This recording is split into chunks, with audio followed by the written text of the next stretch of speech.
Hey guys, it's me Meteor, and welcome to another edition of What is Kirby Canon? This time we're talking about Magolor and the Ancients. Magolor is first seen in a mysterious ship crashing into Dreamland from another dimension. With his ship in shambles, Magolor of course plays a damsel card, getting Kirby and his friends to help almost immediately. Along with promising a wonderful trip to his own dimension for helping, Magolor would proceed to shift Team Kirby's focus away from him to two immediate threats: Sphere Doomers, who were trying to steal the energy orbs, and Landia, who caused the ship to crash in the first place. Of course, unbeknownst to Kirby, there was a very good reason Landia attacked Magolor. Once Kirby and the gang defeat it, they find out exactly why. Magolor, attempting to obtain the Master Crown himself, attacked Landia first. Upon his failure, Magolor planned an escape using the Lore Starcutter, a ship he excavated from the volcano Landia dwelled. He claims he made some upgrades before taking it for a spin, but considering Landia is a literal protector of ancient artifacts who tried stopping him from even stealing its crown, I'm sure that's just another one of his blatant lies, unless Landia really was that oblivious. One thing's for certain, considering how quickly he controlled the ship, to the point of using its power to create dimensional rifts, it's obvious Magolor studied these artifacts profusely. Magolor even describes other artifacts created by the Ancients, such as clockwork stars and mysterious items that can bring dreams to life. Speaking of the Ancients and the lore, according to Meteor'z, the Ancients apparently used the lore to travel not just through dimensions, but also through time. The way it's worded, it makes you wonder if we'll ever see these Time Lords appear in a future Kirby game.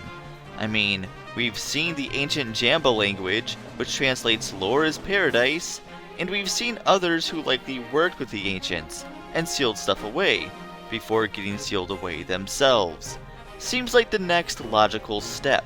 Regardless, getting back to Magolor, when using the Dimensional Rift to flee from Landia, his planet of choice was Popstar. Why? Apparently back in Halcondra, Kirby's a well-known hero.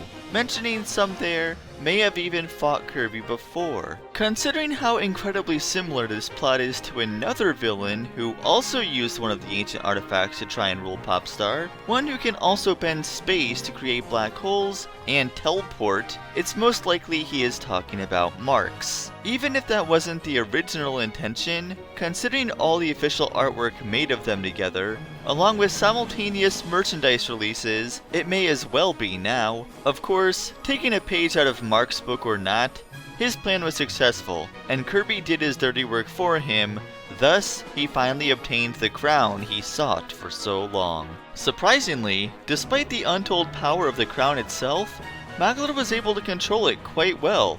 He could even summon dimensional rifts at will without the need of the Starcutter. Seems like a lot of ancient technology can do that. Of course, as Haltman would tell you, controlling that much power can greatly backfire. Just like Haltman lost control immediately after losing his helmet, as soon as Kirby defeated Magolor, he was greatly weakened and lost complete control himself. At that point, Magolor's soul description even states he was merely a shell with the manifestation of the crown. Unlimited power aside, how can a simple inanimate crown completely control its host? Perhaps this crown isn't so simple. Almost every ancient artifact seems to have a mind of its own in some form. Nova, Stardream, and the Lore Starcutter to name a few. When Magolor first comes on screen to battle you directly, the Master Crown even moves on its own, perhaps also showing a bit of life. Why is this significant? These artifacts are shown to conform to the user for powers of light or darkness. Once the host is gone, what else is left? Only the emotion it left behind remains.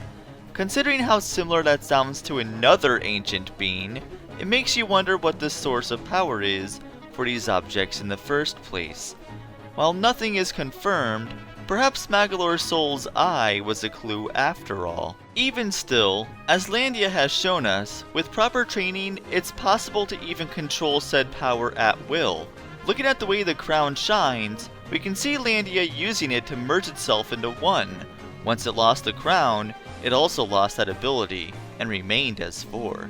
Regardless, unlimited, uncontrolled power or not, after a hard fight, Magolor is finally defeated, and we see the crown completely shatter, causing him to disappear as well. Considering his defeat also resulted in the dimension itself collapsing, it was quite strange seeing him come back reformed in Kirby's Dream Collection. According to Meteor'z, after the events of Return to Dreamland, after roaming about in a dimension between space and time, he may have found an exit.